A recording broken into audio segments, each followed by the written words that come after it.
Assalamualaikum warahmatullahi wabarakatuh. Pada kesempatan kali ini kita akan membahas tentang bagaimana melakukan perhitungan statistik dan juga membuat tabel, terutama tabel frekuensi dan histogram pada Calc, yaitu LibreOffice.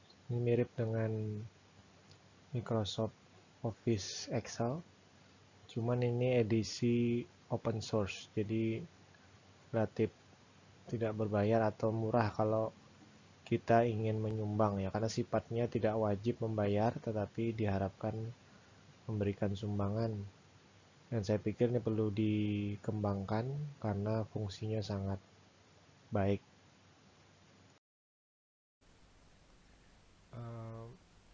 Ini contoh data yang berisi data statistik, tidak kita namai data apa ini, intinya satu variabel di A. Ini jumlahnya sampai 522 data dan sudah kita susun berurutan mulai dari yang terkecil sampai yang terbesar.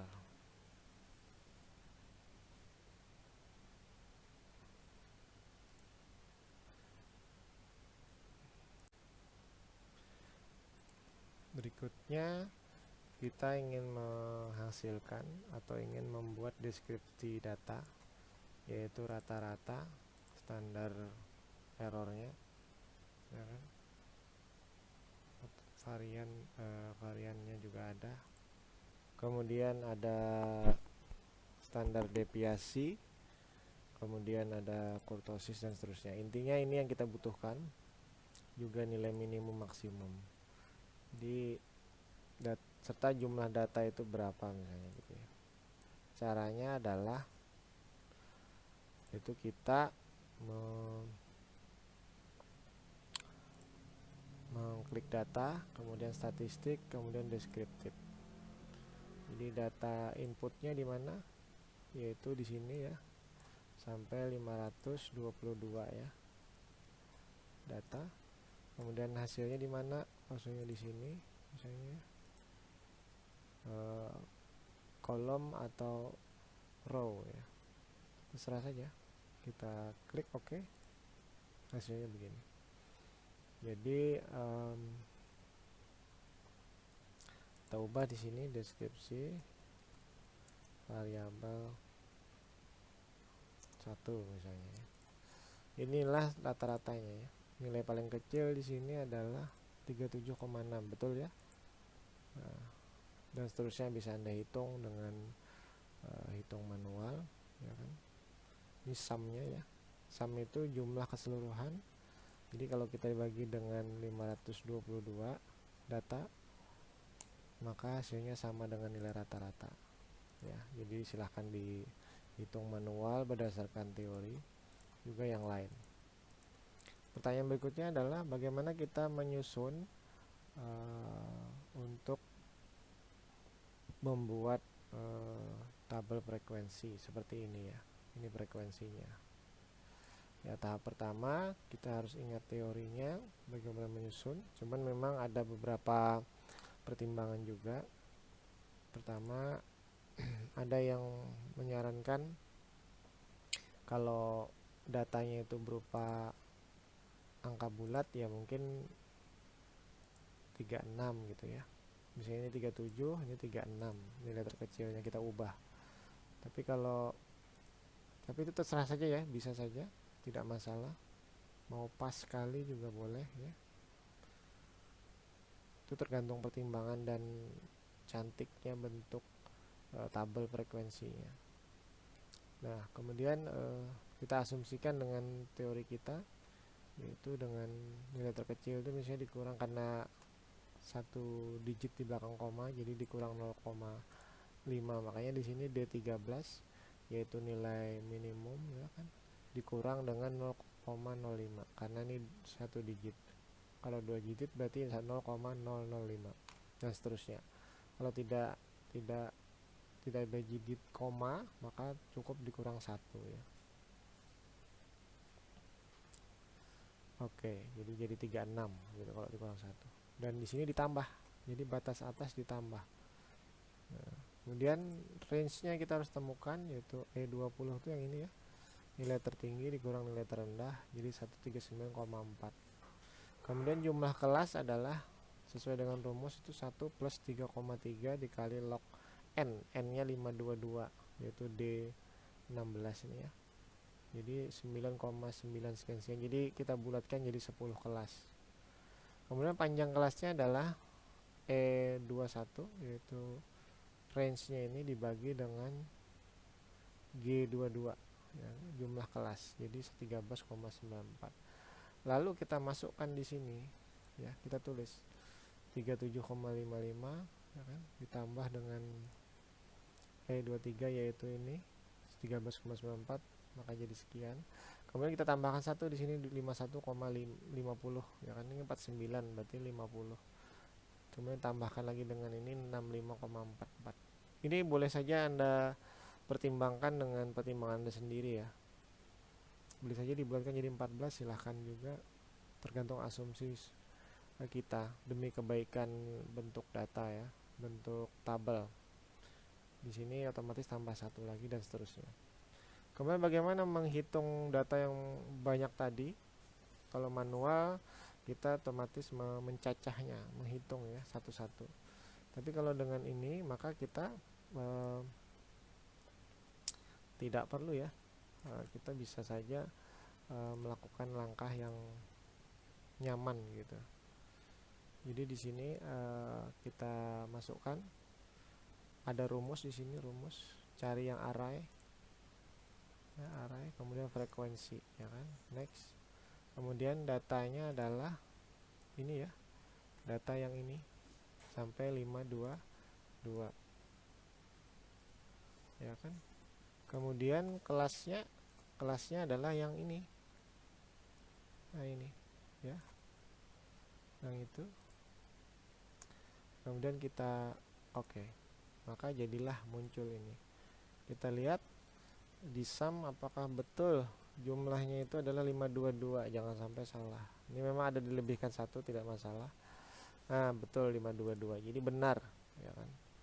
Bagaimana ini memang tidak bisa diubah ini ya. Bagaimana ini memindah ke kertas kerja yang lain. Nah ini di copy saja, tapi dilebihkan dari array-nya ini ya, di copy, terus di copy di sini, atau kita ubah supaya Anda tahu bedanya, di paste spesial. Jadi paste spesial number ya. Nah otomatis terpindah. Ini kita hapus yang 0 ini kan, jadilah ini dihapus juga, kita ubah jadi sum, kita blok, maka jadilah 522. Hasil dari berikutnya kita lanjutkan membuat histogram ya, grafik histogram. Histogram dipakai sesuai teori ya, karena datanya adalah continuous atau rasio atau interval. Jadi kita bikin di sini insect ya kan, terus bentuknya adalah seperti ini, kolom. Kemudian kita next, data range-nya. Jadi data range-nya adalah ini ya, mulai dari sini ya kan sampai, anggaplah segitu dulu, salah nggak apa-apa dulu ya. Kita data seriesnya tidak ada, cat elemen ini kita centeng, finish. Nah ini masih belum benar, kita pindah dulu, kita geser. Setelah kita geser, kita perbaiki, kita klik 2 kali, ternyata datanya belum benar, kita tambahkan datanya supaya lebih tepat. Jadi datanya seperti ini ya. Kemudian datanya dalam kolom, tidak ada label ya kan, tidak ada label juga, baiknya kita labelkan untuk menghindarkan kehilangan data. Seriesnya sudah,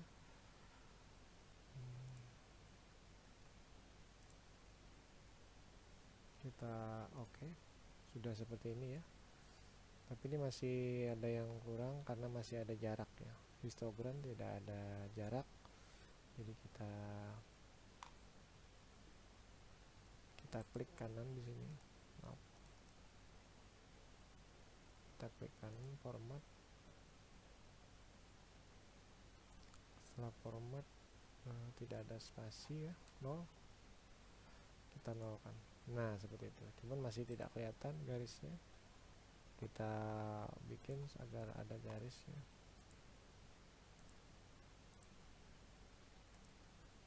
Itu continuous. Nah seperti itu. Supaya lebih jelas mungkin kita perlu insert data labelnya. Nah jadi kita lihat muncullah grafik ya, histogram. Jadi dari histogram jelas bahwa ini datanya normal ya kan. Namanya mungkin perlu kita susun dengan baik. Silahkan nanti dicari ya.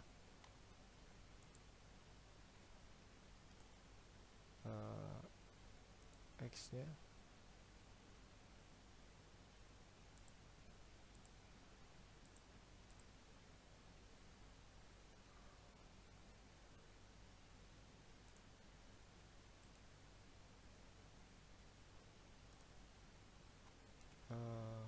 kita lihat dulu. Jadi untuk sementara ini dulu, kita nanti coba cari labelnya untuk memberi nama, misalnya X. Nah insert title-nya di sini ya.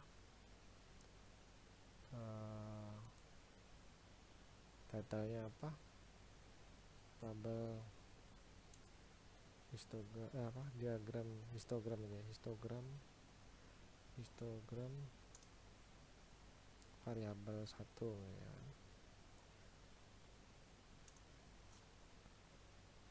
Kemudian X nya adalah kelas data variabel 1, Y nya adalah frekuensinya ya. Nah ini sudah berubah. Demikian. Baik, terima kasih sudah menonton channel ini. Saya menyarankan ya sebaiknya digunakan